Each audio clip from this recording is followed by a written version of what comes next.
G'day, Jeremy from TacMed Australia. I'm just going to show you some of the options and functions of the individual first aid kit or IFAK that we've supplied to the Australian Federal Police. A few different variations, and again it's up to the individual how you want to set up and use your IFAK and or carry it as well. So obviously the IFAK itself is on a MOLLE platform.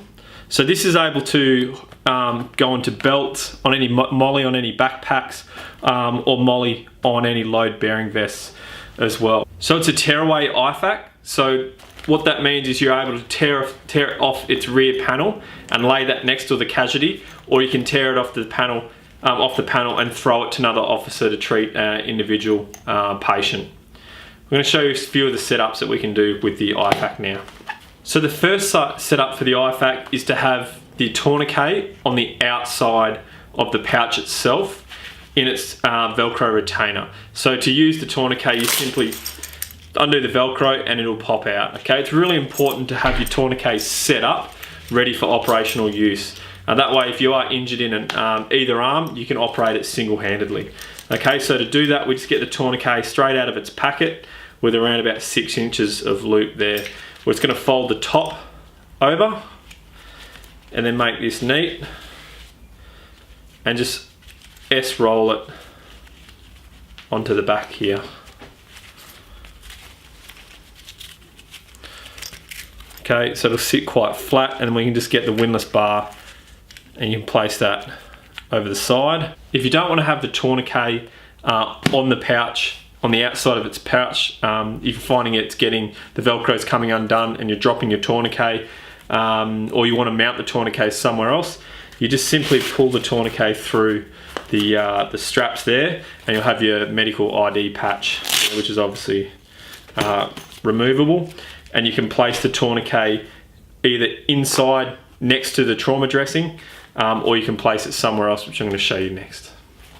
Alright, certainly one of my preferred methods for carrying the IFAK is to have the IFAK mounted somewhere where you can access it with both hands, but generally on the non-dominant side.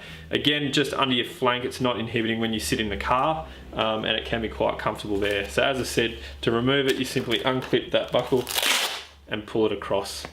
Another feature that you can do is if you leave it attached to the Velcro, you can just grab that tab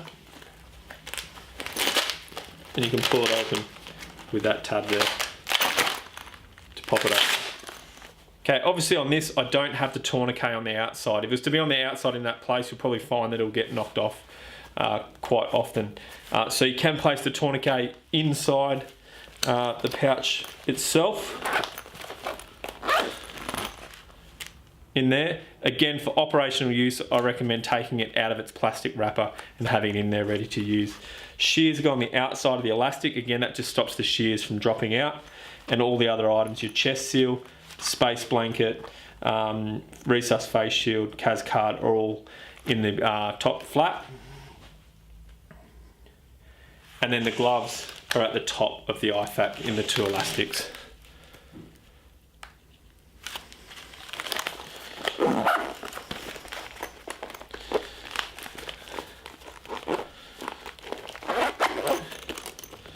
So if you wanted to mount your tourniquet to a vest or to a belt and not in your IFAK, if you're going to keep that in the vehicle and just want to carry a tourniquet, then we've got a number of different options we can do.